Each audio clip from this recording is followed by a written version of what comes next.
네, 김성준의 시사전망대 2부입니다.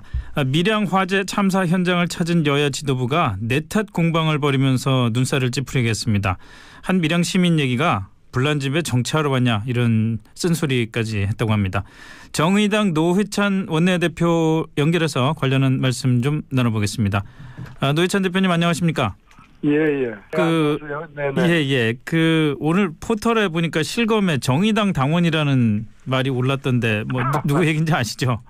예, 알고 있습니다. 이름이 문다혜 씨라는 정의당 당원인데 말이죠. 네. 어떻게 보십니까? 정의당 당원이 원래 두 종류가 있습니다. 네. 어느 분의 딸이거나 또는 어느 분의 아들이고요. 물론 그렇겠죠. 예, 저희들에게는 누구의 아들인지 누구의 딸인지는 중요하지 않고 묻지도 않고요. 네. 저희들은 당사자의 생각과 선택이 중요하다고 봅니다. 네.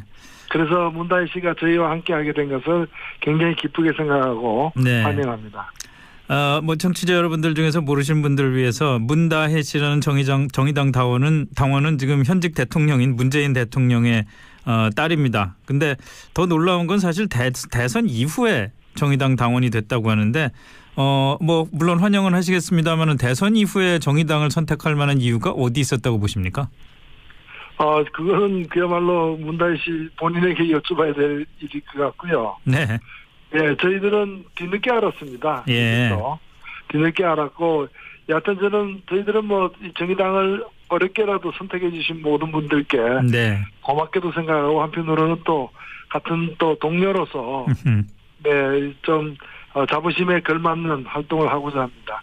알겠습니다. 자, 밀양 얘기로 좀 넘어가겠습니다. 그 밀양 세종병원 화재 여야 지도부가 일제히 다 찾아서 위로도 하고 여러 가지 대책도 발표를 하고 그랬는데 좀 이게 문재인 정부 책임이다 또는 직전 경남지사였던 홍준표 대표 책임이다 이렇게 서로 좀 거기서 좀 낯뜨거운 공방을 좀 벌였더라고요. 근데 대표님도 사실 경남과 인연이 있으신 분이잖아요. 예, 그렇습니다. 그리고 저도 밀양 현장을 화재 당일날 방문했습니다. 했는데 그때 밀양 소방서장이 한 얘기가 저는 상당히 가슴을 울렸는데요. 네. 예, 이분이 그때 그 당시에는 37명이었는데 사실 제가 현장에서 보니까 소방대원들이 처음부터 대단히 신속하고 잘 대응을 했던 거로 보여졌습니다. 예. 근데 이분은 좀 말씀하시기를 최선의 노력을 다했지만 37명의 인명은 끝내 지키지 못했다면서 굉장히 죄송스럽다고 여러 차례 얘기를 해서 예. 오히려 제가 가슴이 뭉클했는데 정치인들이 좀 배워야 될 것 같아요. 사실 여러 가지 지금 그동안의 제도나 법률 시스템 여러 가지 문제점들이 드러나고 있지 않습니까? 네. 이 대형 재난사고가 이 뒤에 있는 데는 정치권에서 할 일을 제대로 못한 게 분명하거든요. 예. 그렇다면 가서 오히려 죄송하다고 고개를 숙여야지 상대를 향해서 손가락질 하듯이 책임을 미루는 모습은 참 낯뜨거운 일입니다. 예, 그러게 말입니다. 이게 심지어는 밀양 전쟁이란 말까지 나오고 밀양 시민들도 방금 말씀드렸지만 불난 집에 정치하러 왔냐는 그런 불만 섞인 목소리도 나오고 그러니까 더군다나 재난의 현장에서는 이건 좀 아닌 것 같다는 생각이 드는데요. 네. 사실 여기서 이걸 좀 연결해서 좀 질문 드렸으면 합니다. 홍준표 자유한국당 대표가 이렇게 굉장히 여당에 대한 또는 정부에 대한 비난의 목소리를 높이고 있고 특히나 평창 올림픽을 평양 올림픽이라고 비난을 하고 신년 기자회견에서 지금 정부를 좌파 국가주의라고 얘기를 하고 이렇게 잇따르는 비난의 기저에 보면은 진보 보수 이른바 보혁 대결로 국면을 좀 끌고 가겠다는 의도가 느껴지는데요. 대표님도 비슷한 느낌을 가지십니까? 예, 홍준표 대표의 의도는 그런 것 같습니다. 그러나 그 의도가 정당하지 못할 뿐만이 아니라 성공하지도 못할 것이라고 저는 생각하고요. 네. 왜냐하면은 박근혜 정부의 국정농단 사건으로 탄핵까지 받은 상황에서 이제 제대로 된 좀 새로운 합리적인 보수가 보수의 대변자 역할을 해야 되는데 오히려 지금 홍준표 대표가 추구하고 있는 것은 그 정반대로 네. 역사의 뒤안길로 넘겨야 할 낡은 보수를 지금 추구를 하고 있어요. 네. 이것은 당장에는 대립이 격화되는 듯 해가지고 마치 이제 보수의 결집 효과가 있는 것처럼 보일지 몰라도 제가 볼 때는 오히려 보수에게 가장 해로운 사람이 지금 홍준표 대표라고 봅니다. 지금 그리고 저는 저는 홍준표 대표의 그런 시도는 제대로 된 보수에 의해서 먼저 교정될 것이다 이렇게 봅니다. 지금 자유한국당 지지율이 20%대를 넘어서기 시작을 했고 이런 그 변화의 조짐이 이 보역대결 구도로 홍준표 대표가 몰고 간 결과이기도 한다는 생각이 드는데 얼마 가지 못할 거라는 말씀이시네요. 예, 이거는 우연의 일치로 그렇게 지금 보일 뿐이지 저는 그런 낡은 보수 이념으로 지금 실망한 박근혜 정부 실망한 보수는 뭡니까? 그렇게까지 국민 전체를 배반할 줄 몰랐다는 거 아니겠습니까? 네. 그리고 또 그렇게까지 무능력하게 국정을 운영할 줄 몰랐다는 거 아니겠습니까? 네. 그렇다면은 보수의 희망, 새로운 보수의 결집은 제대로 된 보수적 가치를 세움으로써 결집되는 것이지 저런 낡은 이제는 우리가 극복해야 될 냉전적 이념 대결을 부추김으로써 네. 보수가 결집하지 않는다고 보고요.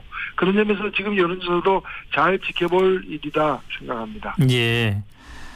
그 정부와 여권 쪽 그 여론조사 결과를 보면 지금 문재인 대통령 지지율이 60%대가 무너졌다가 뭐 오늘 조사를 보니까 다시 60%를 회복하긴 했습니다만은 이 특히나 그 평창올림픽 여자 아이스하키팀 남북 단일팀 문제를 놓고 2030 세대가 굉장히 많이 실망을 했다 이런 분석이 많이 나오고 있지 않습니까? 노 대표님 네네. 보시기에는 그 2030의 실망의 기저에는 어떤 그 생각이 깔려 있다고 보시나요? 예, 뭐 두 가지가 있다고 보는데 첫 번째는 저는 뭐 문재인 정부와 이 평화올림픽을 그 남북 단일팀 등을 구성하면서 추진한 거는 잘했다고 봅니다. 네. 그러나 어차피 역사라는 건 계속 흘러가는 것이고 문화도 바뀌는 것이고 지금의 20대 30대가 주로 겪었던 것은 그 이분들은 다 분단 이후에 당연히 태어난 사람들이고 특히나 남북 대결이 격화되는 국면에서 청소년기를 보낸 분들 아닙니까? 네.